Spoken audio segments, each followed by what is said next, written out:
สวัสดีทุกคนมื้อนี้ลิศก็จะพาไปเที่ยวงานเทศกาลบุญออกพรรษาเนาะครบรอบ3ปีหลังโควิดเนาะเพิ่นก็ได้มาจัดงานเป็นปีนี้ปีแรกเนาะคนก็จะหลายเป็นพิเศษแด้และก็ค่ำคืนนี้เป็นค่ำคืนมื้อลอยกระทง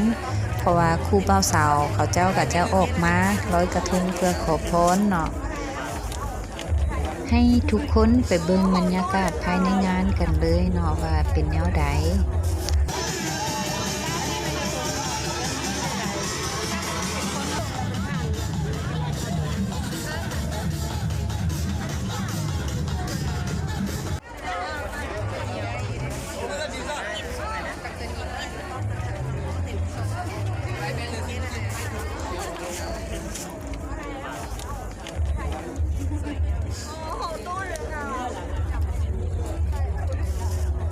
ต่อคิวเพื่อเข้าไปลอยกระทงเนาะเพราะว่าเพิ่นจะมีสถานที่ให้เข้าไปลอยเนาะค่าผ่านทางเข้าไปก็แม่นคนละ 5,000 กีบ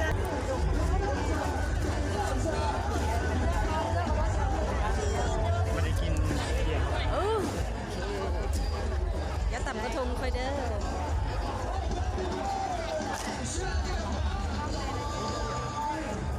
จ่ายกันเลย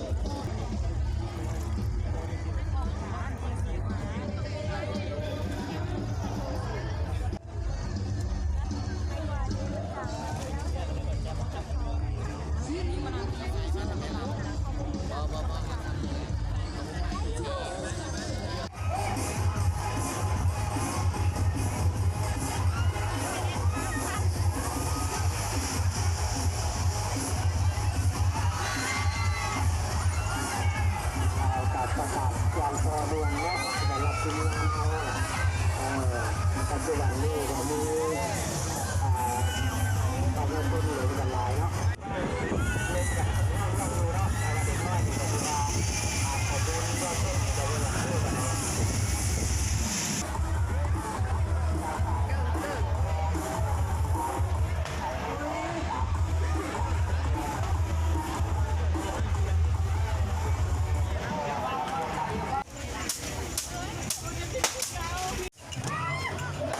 ขอโทษเด้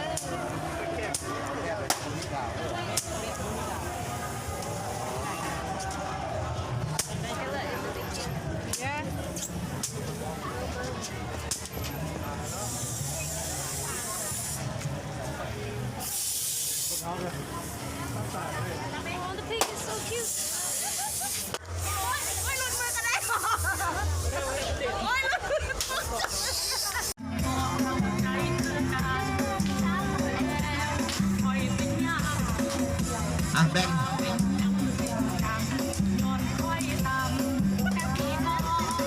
ราสุดรอเห็นเสื้อแดงกันเลยตอนลงเสื้อแดงกันหรือเปล่าพาลูกสาวเราจะพบไม่เป็นคนนะนะแล้วบ้านน้ำปองเป็นเบียร์บ้านน้ำปองเนาะ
ชมน้ำน้องเข้ามาเลือกได้มีหลายสีให้ทานเลยราคาเริ่มต้นเพียงแต่ ยางกายไปไกลมาเข้ามาแวะที่บูธของพวกเราก่อนเนาะตอนนี้บูธของพวกเรามีโปรโมชั่นดีๆเพราะว่าจะเป็นยาซาหัวซันซิลโดบเคลียร์สิเขาก็มีโปรโมชั่นดีๆให้ลูกค้าคือกันเนาะและนอกจากนั้นเขาก็ยังมีแฟบมีสไลด์ยาสีฟันเนาะลูกค้าเนาะโฟมล้างหน้าหรือว่าโลชั่นทาผิวสิตอนนี้โลชั่นทาผิวของเขาค่ะรูดเนาะลูกค้าเนาะขายที่ไม่พอยังมีของแถมให้ลูกค้าเพราะว่าจะเป็นวัสลีนบอซิต้าบอสิเนาะลูกค้าสามารถยังสามารถสอบถาม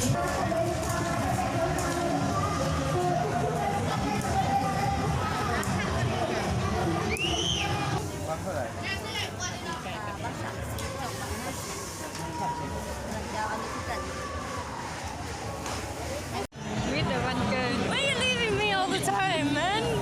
สาวมากินปิ้งไก่ไง It's dead.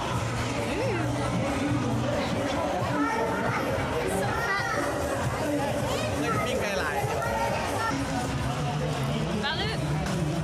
Like balut egg. ขาไก่